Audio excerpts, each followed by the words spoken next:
सलीम साफी साहब सीनियर सहाफ़ी हमारे साथ मौजूद हैं, उनसे बात करेंगे। साफी साहब, शुक्रिया आपके वक्त का। काफ़ी बार कोशिश की गई, मुख्तलिफ छापे मारे गए परवेज़ इलाही की रिहाइशगाह पर, उनके करीब रिहाइशगाह के करीब एक स्कूल है वहाँ पर, और आज बिल आखिर एंटी करप्शन की जो टीम है उसने गिरफ्तार कर लिया है परवेज़ इलाही को।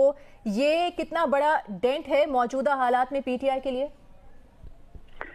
देखिए, एक तो मेरे ख्याल में डेंट से बढ़ के ये पैगाम भी है पीटीआई के लिए कि अगर जैसे बंदे जिन्होंने बाप दादा के दौर से इस्टेब्लिशमेंट की खिदमत की है और वो इस्टेब्लिशमेंट के इशारों पे सियासत करते रहे, अगर उनको नहीं छोड़ा जा रहा है तो फिर इमरान खान का साथ देने वाले किसी भी बंदे को नहीं छोड़ा जाएगा। और दूसरा, परवेज़ इलाही साहब का ये भी था कि अभी तक उन्होंने चूंकि एक लंबे अरसे तक वहाँ हुकूमत भी की है, उनकी ब्यूरोक्रेसी में, उनकी पुलिस में और बाकी इदारों में गहरा असर रसूख भी है, और इसी तरह इस्टेब्लिशमेंट के साथ भी उनके दीरीना ताल्लुकात रहे हैं। तो अभी तक वो जब उनके वारंट निकलते तो उनको या अदलिया से रिलीफ मिल जाती या फिर वो किसी न किसी तरीके से किसी की सहूलतगारी से छुपने में कामयाब हो जाते। लेकिन जाहिर है कि जितनी उनकी सियासत में किरदार अहम था उतना ही उन पे इल्ज़ामात भी अहम है। और फिर जब उन्होंने इस फैसला कुन मोड़ पे इमरान खान के साथ जाने का फैसला किया अपने बेटे के कहने पे, तो उस वक्त से ये आया था कि किसी न किसी वक्त उन पे हाथ डाला जाएगा। तो अभी तक वो बचते रहे, गिरफ्तार होते रहे, लेकिन मेरे ख्याल में आज ये एक बहुत बड़ा मैसेज भी है इमरान खान का साथ देने वालों के लिए कि अगर चौधरी परवेज़ इलाही को माफ नहीं किया जा सकता तो फिर कोई भी नहीं बचेगा। अच्छा साफी साहब, हमने देखा कि मुख्तलिफ रहनुमाओं की जानिब से गिरफ्तारी के 1, 2, 3 रोज बाद पार्टी छोड़ने का ऐलान किया गया। परवेज़ इलाही साहब तो खुद पार्टी के सदर हैं, तो दूसरी जानिब मुनीस इलाही के बाहर बैठे पैगामात आ रहे हैं कि ये फैसला बाद में होगा, पहले वफादारी होगी, इस वक्त खान से वफादारी निभानी है। तो मुनीस इलाही शायद मुल्क में नहीं है और तो वो इस वक्त परवेज़ इलाही के हवाले से ये बयान दे रहे हैं। परवेज़ इलाही के अपने जहन में इस वक्त क्या होगा? ये तो दिलों का हाल अल्लाह जानता है, और फिर जाहिर बात है कि ये इतने तजुर्बाकार और गाक सियासतदान हैं, और खुसूसन इस खानदान के बारे में कि उनकी स्ट्रेटजी और उनकी हिकमत अमली को समझना और उसको प्रेडिक्ट करना बड़ा मुश्किल काम होता है। आपने देखा था कि रात को परवेज़ इलाही साहब ने मुस्लिम लीग नून के साथ कुछ तय किया और दुआए खैर किया, और फिर ज्यादा खुशी की वजह से मिठाई लेके जरदारी साहब पहुंचे, लेकिन सुबह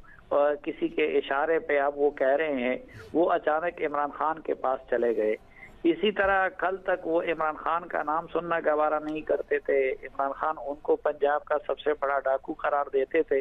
लेकिन आज वो इमरान खान के बाद सबसे बड़े ओहदे पर फायज हो गए थे उनकी पार्टी के। तो यही मुनीस इलाही साहब आज से कुछ अर्सा पहले हुक्मरान थे और दूसरों को धमकाते थे और वो कहते थे कि हम, लेकिन आज वो मुल्क से बाहर बैठे हुए हैं और छुप गए हैं। तो उनके बारे में, कल के बारे में इनका कुछ नहीं कहा जा सकता कि कल क्या करेंगे। सलीम साहब, आपसे हम ये भी जानेंगे कि क्या परवेज़ इलाही साहब ने चौधरी शुजात साहब से बात की होगी वापसी के रास्ते के लिए, या इस पर हम बात करेंगे। साफी साहब, आप ये बताइएगा कि आपके पास ऐसे कोई मालूमात हैं, चूंकि किसी ज़माने में आपसे कुछ देर पहले भी अगर बात की जाए तो परवेज़ इलाही मुक़्तदिर हलकों के बड़े करीब तस्वुर किए जाते थे, तो क्या गुज़िश्ता दिनों में उनकी जानिब से कोई कोशिश की गई कि ये जो गैप है या जो इख्तिलाफात हैं इनको थोड़ा कम किया जा सके मुक़्तदिर हलकों और इनकी पार्टी के दरमियान, जो कि अब पीटीआई है? देखिए, जब तक जनरल बाजवा साहब आर्मी चीफ रहे तो उनके साथ वो करीबी राब्ते में रहें, और उसमें एक बरादरी का अंसर भी शामिल था। और कई मरतबा जनरल बाजवा साहब, वो खुद परवेज़ इलाही ने ये कहा था कि उन्होंने मुस्लिम लीग नून की बजाय दूसरी तरफ जाने का फैसला उनके कहने पे किया था, अगरचे बाजवा साहब उसकी तरदीद कर रहे हैं, लेकिन बहरहाल वो फैसला इनका बहुत बड़ा पुरस्कार था। दूसरा, जिस तरह मैंने अर्ज किया कि एक तो उनका हिस्टोरिकल इस खानदान ने इस्टेब्लिशमेंट के मोहरे का एक किरदार अदा किया है, लेकिन अब के बार एक तो ये है कि खुद खानदान में तकसीम हो गई है और चौधरी शुजात हुसैन साहब और उनके बेटों ने पीडीएम का साथ दिया है, हुकूमत का साथ दिया है और एक लिहाज से हम ये भी कह सकते हैं कि मौजूदा इस्टेब्लिशमेंट का साथ दिया है। असल में एक गलती ये हो रही है कि हमारे लोग ये समझ रहे हैं कि इमरान खान साहब और पीटीआई का इस वक्त जो मामला है या 9 मई का, वो उसको सिर्फ एक अंदरूनी पॉलिटिक्स का एक हादसा समझते हैं, लेकिन जो हमारी इस्टेब्लिशमेंट है वो उस वाक़े को बिल्कुल 9/11 के तर्ज का पाकिस्तान पे एक हमला समझते हैं और वो बैरूनी पाकिस्तान दुश्मन कुव्वतों का प्लान शुदा हमला समझते हैं,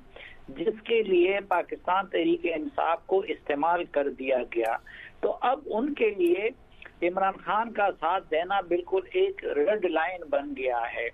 परवेज इलाही साहब ने चूंकि उससे पहले मुस्लिम लीग नून के साथ माजी की जो कुछ था वो अपनी जगह पे, लेकिन जरदारी साहब और मुस्लिम लीग दोनों के साथ बेवफाई की, फिर चौधरी शुजात की बात भी नहीं मानी, तो अभी वो ये कोशिश कर रहे हैं कि एट ए टाइम वो दोनों कश्तियों पे सवारी करे। इसलिए वो इमरान खान की तरह फौज के खिलाफ नहीं बोल रहे हैं, लेकिन दूसरी तरफ इमरान खान का साथ भी दे रहे हैं। लेकिन मौजूदा जो मिलिट्री एस्टैब्लिशमेंट है उनकी लीडरशिप इस मामले में बिल्कुल क्लियर है कि वो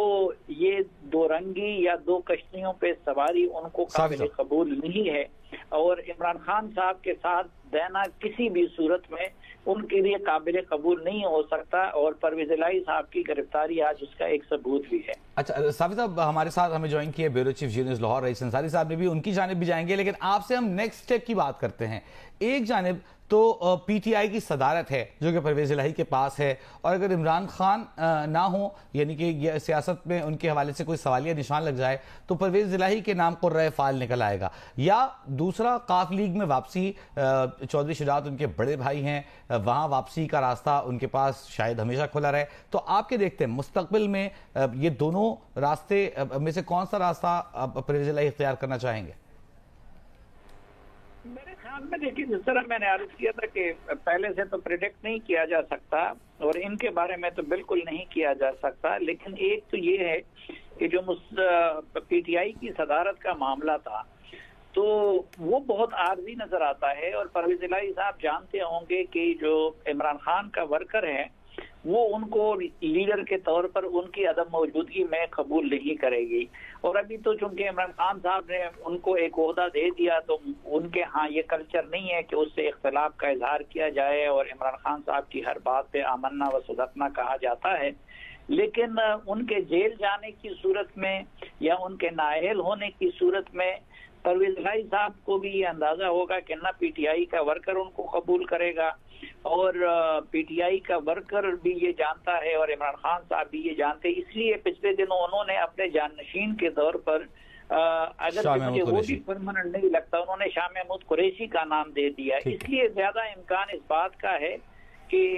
अगर खानदान के कुछ लोग पीडीएम की क़यादत को कायल कर लें तो वो मुस्लिम लीग काफ में और अपने खानदानी पार्टी में वापस आ सकते हैं। अच्छा सलीम साफी साहब, अब आप ये बताइएगा कि अब ये गिरफ्तारी हो गई है, कल उन्हें कोर्ट में पेश किया जाएगा, रिमांड की इस्तदा की जाएगी। आपको लगता है कि परवेज इलाही साहब जो अभी तक स्टांस लेते हुए आ रहे हैं इस गिरफ्तारी के बाद उसके ऊपर वो कायम रह पाएंगे? ये तो आने वाला वक्त बताएगा। एक ये भी है कि उनको अदालत से रिलीफ कितनी जल्दी मिलती है और दूसरा उनके खानदान में जो इख्तिलाफ पैदा हुआ था वो कितना उनको कबूल करते हैं या नहीं करते। लेकिन मेरे ख्याल में इमरान खान के साथ चलना उनके लिए अगर नामुमकिन नहीं तो मुश्किल ज़रूर बन जाएगा, क्योंकि मैंने आपसे अर्ज किया कि 9 मई को जिस तनाजुर में देखा जा रहा है उसके बाद उनके साथ चलने का मतलब ये है कि आप रियासत के साथ दुश्मनी कर रहे हैं और गुजरात के चौधरी खानदान के किसी फर्द के लिए इस्टेब्लिशमेंट और रियासत से टक्कर लेना ये मुझे मुमकिन नजर नहीं आता। अच्छा, लेकिन अगर उनके बेटे की बात की जाए तो वो तो कायम है मुसलसल अपने मौक़िफ़ पे। आपसे कुछ देर पहले उन्होंने ट्वीट किया है, उन्होंने कहा है कि हम पीटीआई में हैं और पीटीआई में ही रहेंगे। तो ये कितनी देर तक कायम रह पाएगा? मैं साफी साहब, ताज़ा बयान भी मुनीस इलाही साहब ने ट्वीट किया है, मैं आपके सामने पढ़ देता हूं। उन्होंने कहा कि मुनीस इलाही ने जो बयान दिया है हम पढ़ देते हैं। उन्होंने कहा कि जनवरी से पकड़ धकड़ का सिलसिला शुरू किया था, तब मेरे वालिद ने मुझे ये कहा था कि चाहे मुझे गिरफ्तार भी कर लें हम लीडर का साथ देंगे। 3 दिन पहले मेरे वालिद और वालदा ने यही चीज दोहराई। अब कहा जा रहा है कि पुलिस ने मेरे वालिद को झूठे मुकदमों में गिरफ्तार किया है। हम इंशाअल्लाह पार्टी में हैं और रहेंगे। मुनीस इलाही ने आपसे 4 मिनट कबल ये बयान जारी किया है, तो वो कितना भारी पड़ रहा है मुनीस इलाही का फैसला परवेज इलाही के लिए? साफी साहब, देखिए, एक तो मुनीस इलाही की इस तरह की ट्वीटों और इस तरह के बयानात और इस तरह के इक़दाम ने तो परवेज इलाही को यहाँ तक पहुँचा दिया। और दूसरी बात यह है कि यकीनन वो अभी ये कहते रहेंगे और हो सकता है कि कुछ और भी दिन ये कहें, लेकिन मैंने आपको खुद इस खानदान की मिसाल दी कि जिनकी बहुत सारी मजबूरियां हैं और जिनके इस्टेब्लिशमेंट के साथ लंबे ताल्लुकात रहे हैं, जिन पर इस्टेब्लिशमेंट के बहुत बड़े एहसानात भी हैं, और इस तरह के लोगों के बारे में एक ये फीलिंग भी होती है और गुस्सा इसलिए भी ज्यादा होता है कि मेरी बिल्ली और मुझे म्याऊं। लेकिन मैंने खुद उनके फैसले को आपके मिसाल दी कि एक रात पहले मुनीस इलाही भी जिंदा थे, वो भी उस सारे अमल में शामिल थे। एक रात पहले उन्होंने मुस्लिम लीग नून और पीपल्स पार्टी के साथ बात की और अगले दिन उधर चले गए। लेकिन उसके साथ साथ आपने देखा होगा कि फवाद चौधरी साहब एक दिन पहले क्या कह रहे थे, फिर अली जैदी साहब एक रात पहले क्या कह रहे थे। तो ठीक है, अभी उनका ये मौक़िफ़ है, अल्लाह उनको तौफीक दे कि वो इमरान खान के साथ खड़े रहें। लेकिन जो हिस्ट्री हमें बता रही है तो उससे तो हम यही